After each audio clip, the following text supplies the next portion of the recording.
Hey, everybody. Welcome back to the Empowered Nutrition Podcast. I'm so excited to have Holly on the show today. This is a topic that as soon as I get a ton of podcast pitches, actually almost every day I get people pitching to be on my podcast and almost all of them go to trash. But as soon as I saw the pitch for Holly, I was sent it to my team. Like, she'd get her on the show because this is such a great topic. Holly is an absolute expert in how to make fermented foods. And so basically we're just going to have a big talk today about fermented foods, soup to nuts, start to finish. I've already got a lot of questions, I'm thinking. So welcome to the show, Holly. Yeah, thank you. I'm excited to be here and help your audience out, your listeners. Awesome. Well, yeah, let's start with that. In terms of, you had a background as a school teacher, is that correct? Right. I started out teaching school to grade 6 students and loved it and traveled around the world. Actually ended up in Germany teaching, and that introduced me to beautiful palettes of foods around the world. And was my first, anyway, so then I started learning about fermentation and took my teaching skills into teaching people how to ferment. So what took you into that? What was it that got you interested in fermented foods? A lot of people come to fermented foods because they are dealing with a health crisis, and people recommended that. But I came into fermented foods to maintain my health. I came across a book called Nourishing Traditions by Sally Fallon. Yes. And it was funny because I got the book. It's a big, heavy, thick book with lots of information, lots of details. And I flipped through the book and said, no way, this is way too much information. This is overwhelming. And I stashed it away on my bookshelf. I put it in a box of kind of giveaway books. I have one on my shelf right now in here. How funny is that? Yeah, exactly. Mine's sitting handy right there. And then it sat gathering dust. And I came across an article in our local newspaper about taking care of your health through healthy fats, including good butter and ghee and tallow, etc., in your diet, and why it was so important. And I looked at the resources for the article, and it was this book, Nourishing Traditions. I go, that sounds kind of neat. Is that like traditions for a healthy family? I had a young child at that time. And I looked up the book and I said, I have this book. So I pulled it out. But what really amazed me is that book, Nourishing Traditions, is a recipe book that includes fermented foods, but is based upon the work of a dentist in the 1920s, Weston Price. And he started noticing more dental caries and crooked teeth and more problems with his patients as they came in. And he was curious as to why. And so he traveled the world looking for healthy populations with all their teeth. Today without dentists, we would not be looking how we are with our teeth. And found isolated groups that were still eating traditional foods, were not eating the processed oils, the processed flours. And he looked at their teeth, wonderful, beautiful, full palates. And then he looked at what they ate. And that was kind of the telling concept. He only found 14 groups of people around the world. And one of the foods that these groups all included were fermented foods. And that intrigued me. And it intrigued me because we weren't trying to guess on a diet. We were looking at healthy people and looking at what they ate. And to me, it was kind of like a proven diet already because these people had this beautiful health. And so that got me started with fermented foods. That was back over 20 years ago. So that was before YouTube. There was only 2 books. That was before the internet really even, the easy access to all the internet. And before all the bloggers teaching about it. And I had just 1 book by Sandor Katz, Wild Fermentation, and the book by Sally Fallon, Nourishing Traditions. So I did a lot of experimenting and teaching and learned to make my own sauerkraut. I wanted to keep my family healthy. We started out buying it. That got too expensive that I started making it. And then it snowballed into where I am today. Friends started asking me to teach them. And then before I knew it, I was teaching little groups at my son's school, and then started a website all centered around just one little fermented food. It's not a diet. It's adding something to your existing diet that will help you with digestion. So that's how I got started with learning to ferment sauerkraut. Okay, I'm obsessed. Weston Price is my absolute hero of all the world. So I'm obsessed. Every time I get a new dentist, which is often because we move every couple of years with the military, I like tell them about him, and dentists don't even know about him. How crazy is No, that? they don't, and they don't care really. No. Well, I mean, if you think about it, if people ate the Weston Price like way of eating, then that you wouldn't need as many dentists. No, and that's true, and that's unfortunate, and that's the, frustration with today's society where it's, big pharma, big ag, and where Yeah. it's not, healthcare, it's health management, it's disease management. You go to a Mhm. doctor, they're gonna give you either a pill or they're gonna operate on you. They don't care Right. anything further than that. So do you follow the full deal with like the organ meats, the paleo style diet, all that's the bone broth and all those things? I pretty much do because, I'm an avid reader. I'm easily hooked into the latest diet books out there. I'm constantly buying them, Mhm. and I read through them, and I just find them so constricting, and it's like, "Oh, you can Yeah. eat red peppers, but not green peppers," and you can it's Yeah.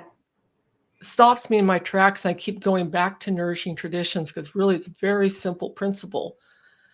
Eating real foods and preparing them properly. It's not a restrictive diet. It's just eating foods that your body can digest well. Yeah. And, it's pre-digesting your foods through fermentation. Sourdough bread is so much easier on your body, and most Mhm. people can tolerate wheat and gluten if it's properly prepared. So it just goes back to these foundational concepts that make so much sense and allows me to really enjoy my foods.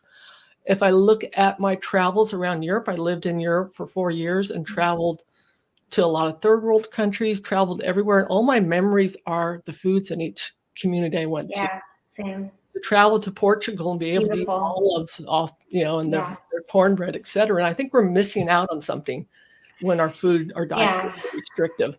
Yeah, I think what happens, just from my perspective of working in clinical nutrition so long, is that what happens is that the baseline diet in the Western world is so off that then You people get chronic diseases and then they look for a solution. And the solution comes from a book that gives them a very restrictive diet that's almost like an overcorrect, but they might not, it might not even be an overcorrect. They might need to go that extreme because they're Right, now so unwell.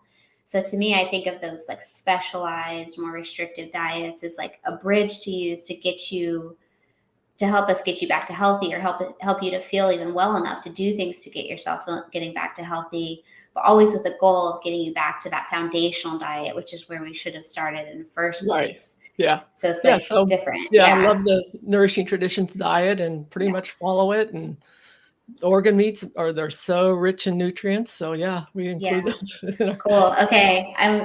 I'm doing a horrible job at asking you my thousands of questions. So I'm gonna start. It's fun, don't worry.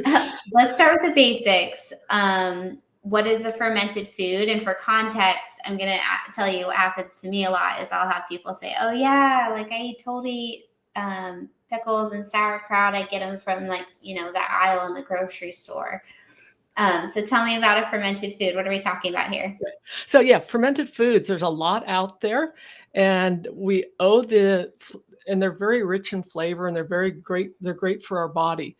But what has happened to our fermented foods over the years, like take that pickle, it used to deliver all sorts of probiotics and enzymes and help with our gut health without us even knowing it, and kept us healthy. But nowadays they take that same cucumber and ferment it in a vinegar and process it in hot canning type method so that it is shelf stable. Then Yeah. all of a sudden, that pickle that we had as a fermented food no longer delivers the probiotics and the enzymes and is not going to keep us healthy. Yes, it has the fiber and the nutrients of the cucumber itself when we talk just a cucumber pickle. Mhm. Those people that Weston Price studied got the probiotics and gut enzymes from eating that pickle, whereas today we don't, unless we know where to shop for it or how to make it ourselves. Yeah. And so through the fermentation process, we take like milk and turn it into all these wonderful cheeses. We have salamis, we have chocolate, we have wine, we have beer, we have sourdough bread. All of those are fermented foods. And all of them can nourish us if we know how to either buy the right ones or make them ourselves. And so during the Yeah. fermentation process, we're taking advantage of microbes, bacteria that today's society, we're so afraid of bacteria and we're using hand sanitizers and we're killing everything in our environment. Well, we need those bacteria. 99% of them are healthy and beneficial for us. And Yeah. so through the fermentation process, we take advantage of those bacteria and they make our fermented foods for us. Cool. So we basically are, what we're doing is we're taking a culture of some type. It might be naturally living on the food, or it might be a culture that we add to the food. And then the bacteria, when it ferments it, what it does is it eats some substrate that's a part of the food, and then it makes byproducts. And then when we eat the food, we're getting both the benefit, my understanding, correct me if I'm wrong, but there's benefit that can come directly from potentially the probiotic bacteria, but a lot of the benefit can actually just be these byproducts. It's almost like to the bacteria, it's its waste product, but to us, it's a benefit. Right, because during the fermentation process, if we talk like vegetable fermentation, sauerkraut, pickles, is lactobacillus bacteria, that they create lactic acid. They get in there, you create an environment where they're down below the brine and they're eating all the sugars in the vegetables, and they create lactic acid. That lactic acid is preserving things and creating a digestive enzyme for you and multiplying, creating all these bacteria, probiotics we eat. But when we consume them, they're though you hate to say it, they're transient. They're not going to hang out in your bowels forever. Yeah. But when they're in there, they're doing magic. They're doing wonders. They're creating, keeping your gut lining healthy. There, all sorts of things are going on that even though they're transient, they can still live in that environment, and they eat fiber. They create other metabolites that make our whole digestive system run properly. Yeah, so fascinating. I mean, this reminds me of, I was teaching a class on fasting on Monday, and I was talking about, like, here's how you cut through all the noise with nutrition and figure out what's total like fad versus what's real. The easiest way is to look at, like, how well is this practice or this food preserved across time, across cultures, and across like locations. And fasting is like that. It's a feature across all time for humans, across all cultures and many different religions. And I would say fermented foods, that's another, like, that filter really applies to that as well. It's like you see it as a part of like traditional diets all around the world, in traditional cultures. And usually when people are smart, right? Like over time they figure out what works. And so over the eons of humans figuring out what works, all these different groups independently figured out, like, yeah, we thrive better if we have these fermented foods. Right. And and then before we had all this gut microbiome research, they had no idea what those fermented foods were doing. They just knew it was part of a healthy traditional diet.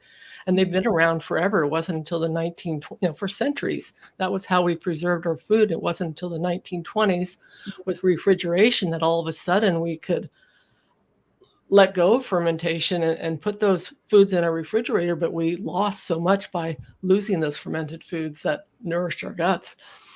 Totally. And I think the double whammy of it is kind of like, we know that, like, in the gut microbiome, part of what makes a healthy gut bacteria healthy is that it makes these short chain fatty acids, and then those feed the enterocytes, which are like the cells that line the gut and keep the gut lining healthy, as you said. And so at the same time, like, a fermented food is going to help with that, right? It's like these bacteria are making these short chain fatty acids. You're getting an extra bolus of that. But when you take out fermented foods, you don't get that bonus. And at the same time, we have less and less healthy bacteria because we're exposed to less fiber and we're exposed to more antibiotics, and our world is less amenable to that healthy bacteria population. And so in multiple ways, we have this like breakdown of the gut environment by getting away from that like traditional food and traditional like living environment, I guess you'd say. Yeah, exactly. And so much, like Hippocrates said, our health begins in the gut.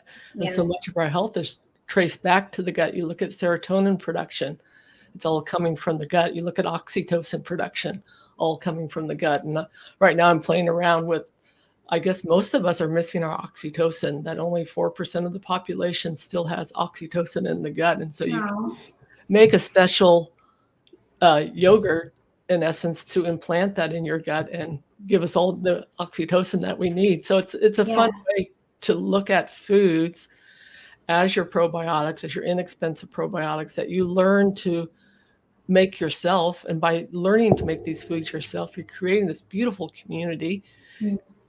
meeting your local farmers and meeting the Cool. bacteria that make your foods for you. And it's a whole wonderful culture that we've missed by thinking we can just go to the store and pull a pickle jar off the shelf. Yeah, doesn't count. Yeah, it doesn't count.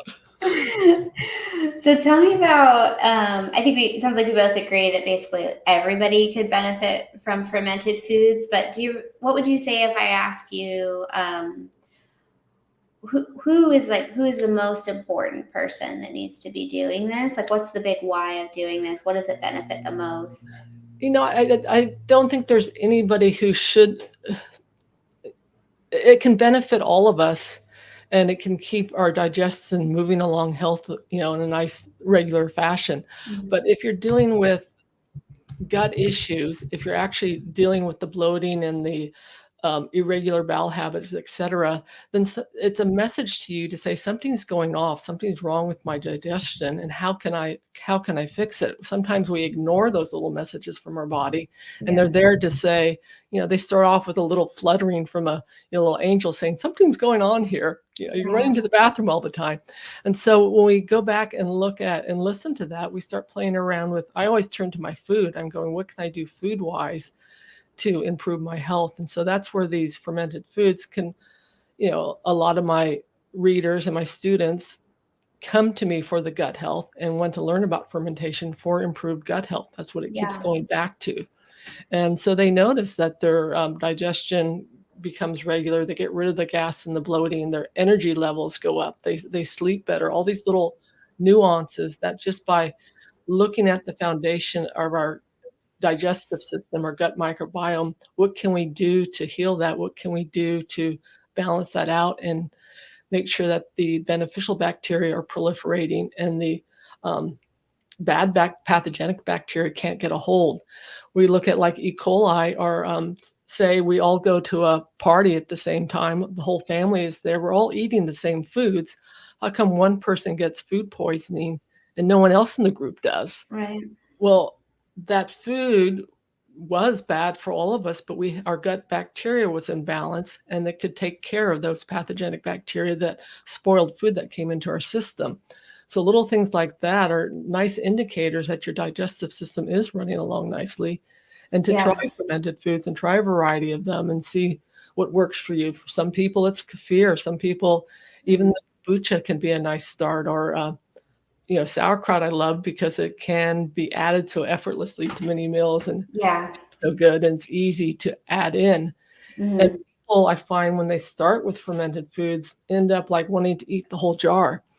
And that can wreak havoc on your system because you're introducing way too many bacteria. You can get away with one little strand, in essence, to start with. You can get away with, I have a lot of fermented foods in my refrigerator, but I try to eat them with each meal. I probably do 2 meals a day, but I'm only eating 1 or 2 forkfuls of some variety of pickles on my salad, or 1 or 2 forkfuls of sauerkraut next to my dinner at night. Not my main meal. It's a supplement. It's like taking your probiotic supplement as food versus a pill. You're not going to swallow a whole bottle of probiotic pills. You're going to take a few of them each day. And it's the same thing with the fermented foods. It reminds me of, I have this friend that has a Korean heritage, and she has told me about all the practices and an effort that women put into to make kimchi in Korea, how much work they put into it. And that to me kind of ties back to the whole, look, traditional cultures have figured out that this matters. Women are busy. We wouldn't spend a ton of time making fermented foods if there wasn't some reason for it. But yeah, they eat it like a condiment. It's not like they eat just a bowl of kimchi by itself. It's right. I mean, the consumption of kimchi is much higher in Korea than it is in the US for fermented foods. They can eat like a jar a week of kimchi, whereas we would eat, consumption-wise, we're eating a jar a month. So yeah, they are eating a lot more, but it is a condiment. It's not the main meal. Yeah. You know what I would say is look, if you can eat fermented foods, do it. Because unfortunately, I end up seeing a lot of times the other side of the coin where people have had, where their gut health problems have become so severe that now it's well, maybe they have SIBO and they don't tolerate fermented foods for that reason, or maybe they have histamine intolerance and the fermented foods are high in histamine. And so tell me what you think about that in terms of like, do you ever see people that don't tolerate fermented foods? And if that happens, then like, what do you recommend to them? I do see people that complain about bloating and gas even from the fermented foods when they're supposed to kind of help take care of that. And so my first recommendation is to scale back and to almost stop the fermented foods for a week or so and see if that goes away, see if it was the fermented food causing the bloating and gas. That's the typical negative reaction from adding fermented foods to their diet. But when I explore a little bit further, I find out that they added way too much, like Mm, because it tastes good. It's your body saying, I need this. You start eating it and you go, wow, this is delicious. I'm going to eat more and more and more. It's like a craving. It's almost like a, yeah. alcoholic with their liquor that they can't give up because your body is speaking to you. Your body's saying, this is finally what I need, what you're giving me. Yeah. So I tell people to take a couple weeks off, let your body readjust, and then start very, very slowly to Hmm. sip just the brine of the sauerkraut Hmm. or the pickles or whatever. Yeah. And I'm talking just a sip a day for a few days and then increase that and then start eating because a lot of people, the fiber can bother them. So the fiber from the cabbage might be causing the issue. So to go real, real slow. But then if that's still creating an issue, then they do have to work with somebody and explore further. Is it SIBO going on? That can be a typical issue that the overgrowth of bacteria in there. It can be gut wall issues, et cetera, that they're just not tolerating that. And Yeah. that's where I send them off to you to have them Yeah. explore that further to look at Mhm. you are supposed to be able to eat these fermented foods. Yeah. And if you can't eat these fermented foods, don't throw them out the window saying, I'm never going to touch them again. Right. It's your body saying something's out of balance. Get some help, get that back in balance. And then the fermented foods will help retain that balance that you got through working with a professional. Yeah, I love the way you describe that because that's usually more and more the way I'm coming in on this with people is I'm going more the way the GAPS diet is, where it's like you're Yes. probably familiar with the GAPS diet. That's like what you said, where you have just you make the homemade sauerkraut, and from day one, I mean, this is for people who have severe gut imbalances. Day one, you're having that juice only from the Yeah. sauerkraut, no actual cabbage piece, and then just trying to work up. Or then like the relative of that is the specific carbohydrate diet, and you start with that homemade fermented yogurt. And so I think there's a lot of truth in that if you look at these diets that have like a long track record of helping people sort of like remodel their guts, Right. they start with fermented foods on day one, and it's terrifying, but I've seen over the years that it works. You can, because you're doing a lot of other things in that moment. So that's one thing I always think about is like, look, if you can't just throw fermented foods into your diet, then maybe what you can do is get on a more complete diet, like one of those, the SED or the GAPS, where it's like, yeah, you're bringing in fermented foods, but you're also changing a lot of other things Right. about the diet so that it can be more tolerated, and then you can advance Yeah. from the safest place to the more fun but less safe place over time, and that can be Yeah. a way to go. Well, and you mentioned the GAPS diet, and that's one thing I don't refer people necessarily to the GAPS diet, but bone broth is a very important part of the GAPS diet. And that's something I recommend people exploring is bone broth.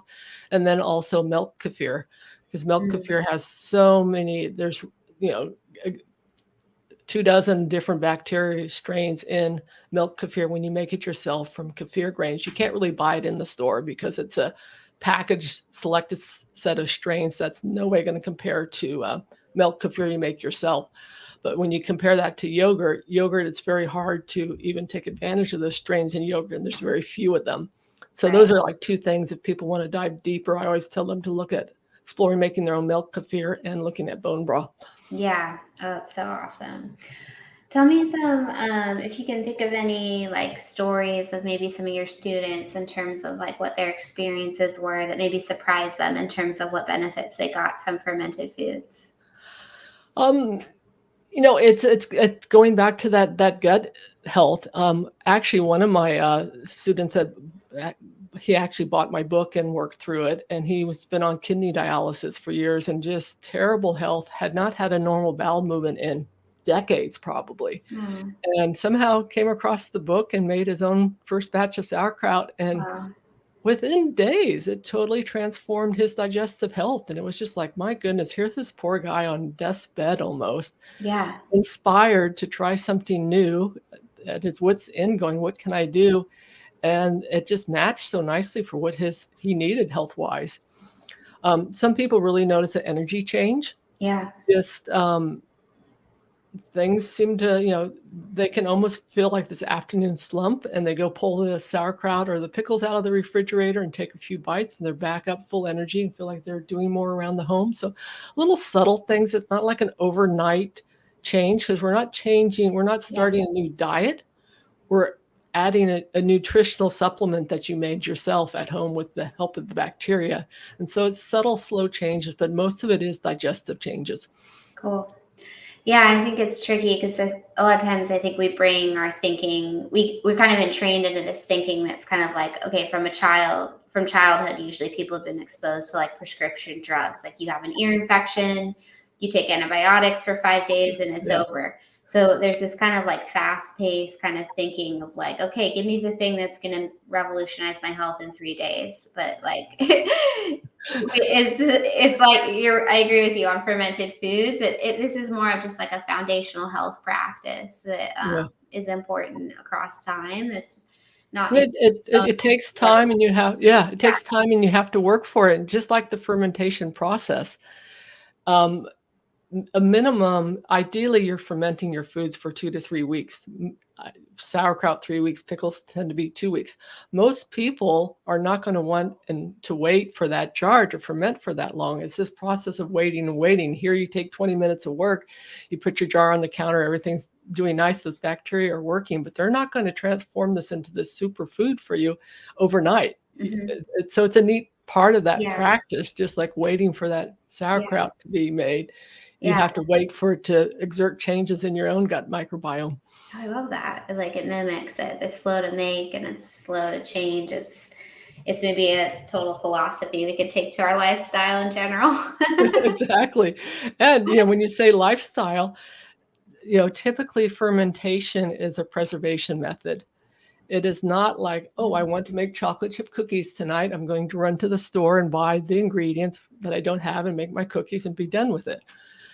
Well, you can't decide in February that you want to make pickles, because you go to the store, February, at least in the Northern Hemisphere, is not when you're going to find fresh cucumbers for making pickles. Right. And to succeed with fermentation, those vegetables need to be fresh picked. We want that cabbage close to when it's been harvested, because, again, we need the bacteria.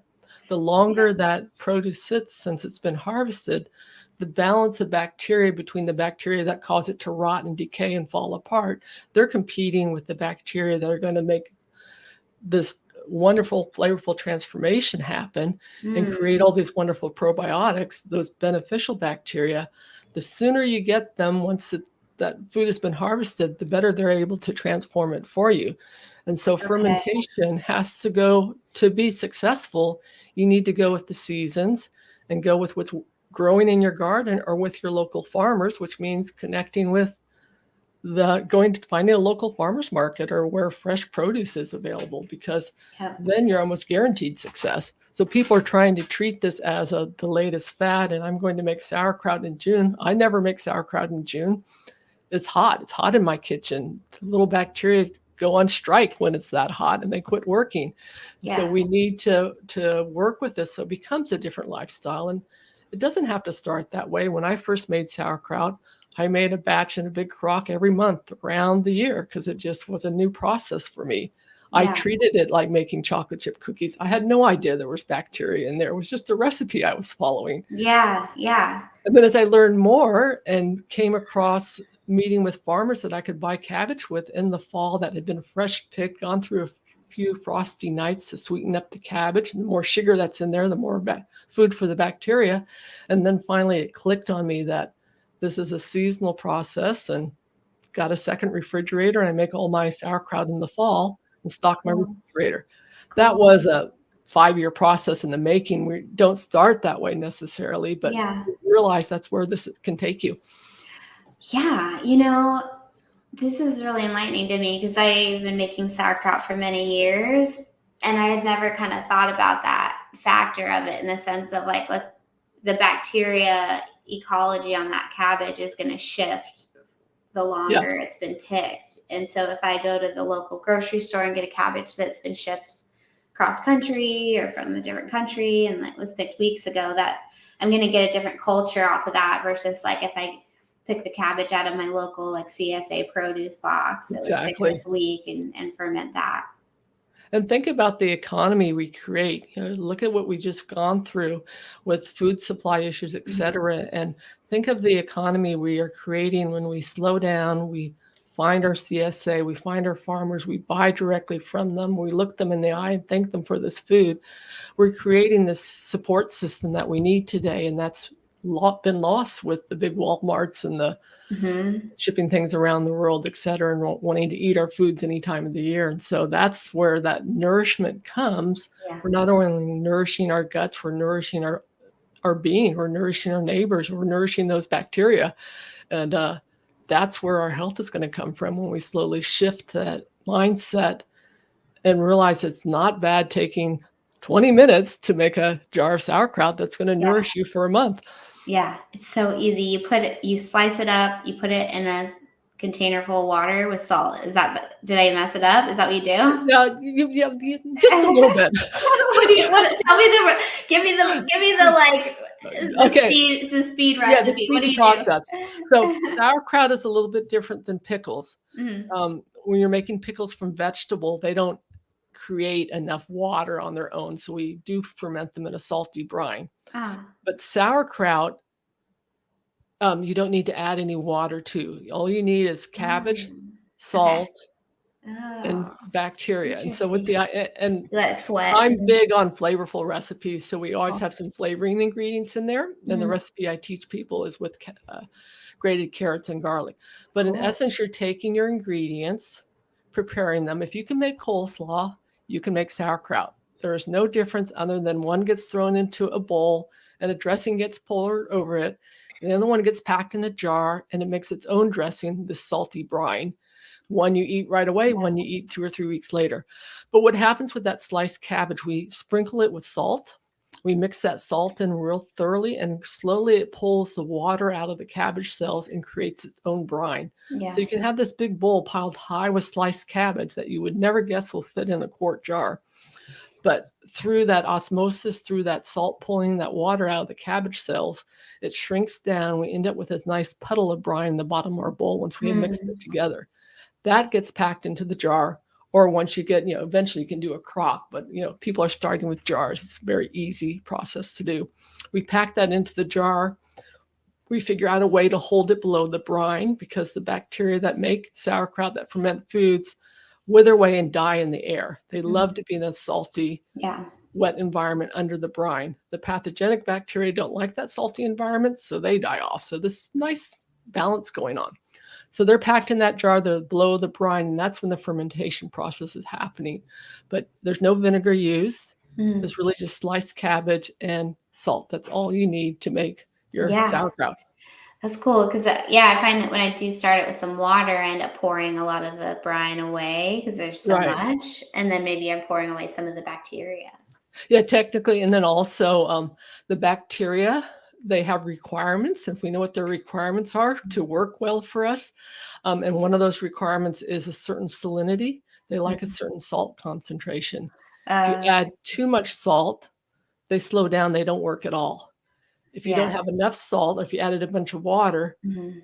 then you end up with the mold and the soft sauerkraut, and they just don't work as well. They have a set amount of salt they like Mm. to, that's their work requirements. Yes. Okay. And I was going to ask you on the food safety piece because I find that it's just a little scary for people. Like I don't want Yes, to kill myself with like listeria or whatever I'm going to grow on right. accident. So what do you? I mean, I think that I kind of know your answer is basically like get your recipes. But what do you think? What do you say on that? Do you see a lot of people get food poisoning or sick, or what do you There recommend? there is that Fred Bright. He's a man that has done a lot of research into fermentation, the Mhm. safety of it, and there has never been a case of food poisoning from fermented foods. the fermentation process, those bacteria creating the lactic acid, is too acidic. The pH is too low in order for the pathogenic bacteria to even live. And so there's never been a case of food poisoning from, properly fermented foods. Yeah. In essence, people are very happy to go down to the salad bar and pile up their I just see plate that with buffet. fresh green salad and have no fears about that. Well, the chance of food poisoning from bacteria on that lettuce, even if it's been superwashed, is much higher and it's non-existent than in the sauerkraut, because that fermentation process that killed off any listeria, any E. coli, et cetera, it can't survive in that acidic environment.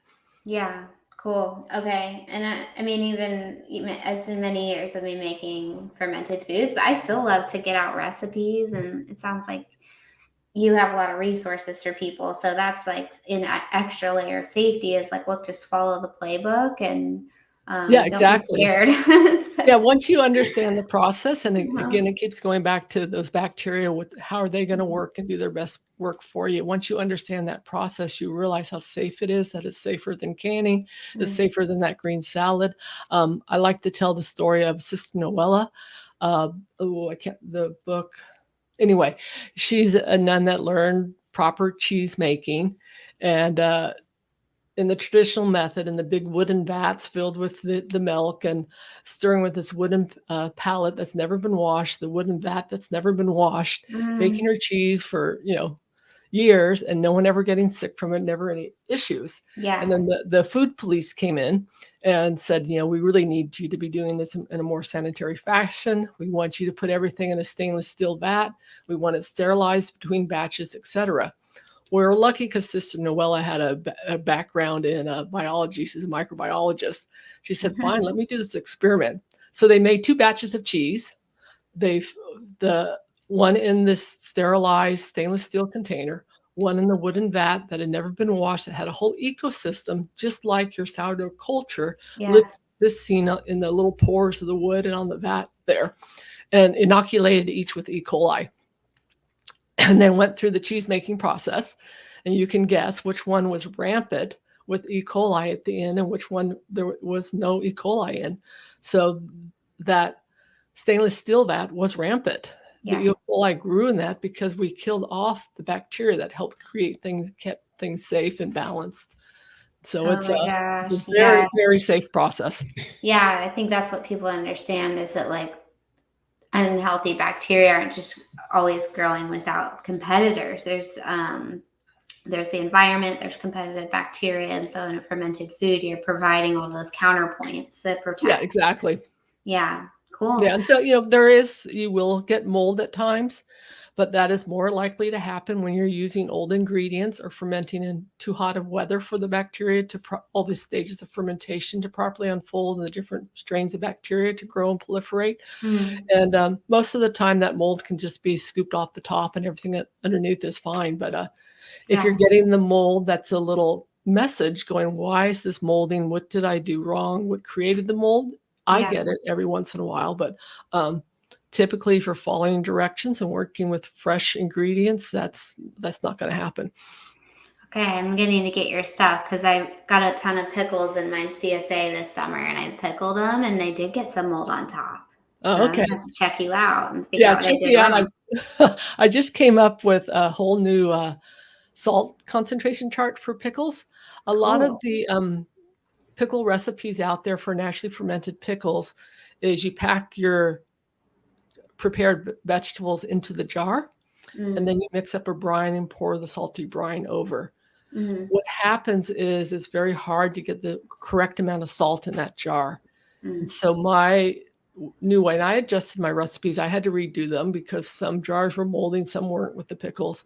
We have to look at use the correct amount of salt for everything in that jar, both the water we pour in and the vegetables we put in.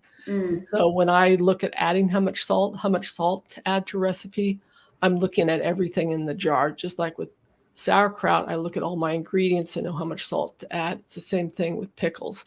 Yeah. My pickle recipes have you weigh the vegetables you're preparing and the water, and then add salt to that. Okay, that makes sense. Yeah. But then again, people shouldn't freak out. It's like I just picked it off the top and they were fine. So it's like I don't want people to think that it has to be this exhausting process. I mean, tell me a little bit about what you say to people that are just like, look, it's 2022. I work full time. I've got 3 kids. They've got sports. I'm spread super thin. What are you talking about with this fermented food business? Like, how do I have time for that? What do you say about just like the time commitment and like how people can fit it in? I think one thing I always come back to is habits and routines. Mm. So if you work it in as part of the rhythm of your day, maybe on Sunday when you're fixing dinner and you have a little bit more time, you're making a batch of sauerkraut at that time. And it's really, and to understand that it's a 20-minute process. It really, once you understand it, you can make a jar of sauerkraut in 20 minutes. You can put a jar of pickles together in 10 minutes. It just takes chopping up the vegetables. So however long that takes you is how quickly you can really put that together. Involve your kids. If you have young children or teenagers around the house, when they get involved, they're more likely to enjoy it and eat it and help their health out. To plan ahead, to go, okay, it's fall, I'm going to make some sauerkraut. There's some great cabbage at the store, and put that on your list and buy it ahead of time. Or have a friend come over. When we commit to doing it with a friend, it's going to happen. We can't keep putting it off. I know how easy it is to delay, but realize it's not a huge involved process. It's literally in 20 minutes you can slice your cabbage, and with a food processor, I'll bet it's 5. It's so easy. Yeah, exactly. So, it is easy, and it's more like just once you understand it, then you go, wow, this really doesn't take time. So it's that first batch, getting that first batch made, and usually getting a friend over will help. Cool. Yeah, and I can testify to the kid thing. I put my 10-year-old in charge of our kombucha Scooby, and we've had like more kombucha this year than ever. He's all over it. So it's great. Exactly. And they love it. It's a science experiment for them. But my teenager, when I first made kombucha, he would never drink it because he saw the SCOBY in there. He's like, oh, I know what it's about. Scary people jellyfish. Yeah, exactly. Yeah, no, they're into it. Well, Holly, this has been so incredible, and you've honestly really inspired me to do better with fermented foods. So thank you. Yes. I'm sure other people are also really inspired, and what you offer is so awesome because you really give an on-ramp to people to take down the intimidation factor, simplify everything, and help people just kind of get over that hurdle you were talking about, just starting, and pretty soon it becomes almost like effortless. So maybe share a little bit with people about how they can connect with you and get more resources in terms of how to get started with fermented foods. Yeah, sure. I'd be happy to. So my website that I have that I put together almost 10 years ago is called makesauerkraut.com. I started out with just sauerkraut, and then I have expanded into other fermented foods, but makesauerkraut.com. And then I'm on all the social channels that Make Sauerkraut also. And on the website there's lots of resources. You can go in there and learn how to make sauerkraut from my recipes. I have a book and I have online courses. So depending on your style and how you like to learn, just get in there and get started and stumble a little bit and learn the process, because after that first batch, everyone after is so much easier because you now understand what you're doing. Oh my gosh, I love it so much, Holly. I'm really grateful for you coming on today and sharing this with people. Thank you. And we'll make sure to link to all your resources in our show notes so people can click there and find you as well. Yes, thank you, Erin. It's been a pleasure. You as well, Holly. We'll talk to you later. All right, bye-bye.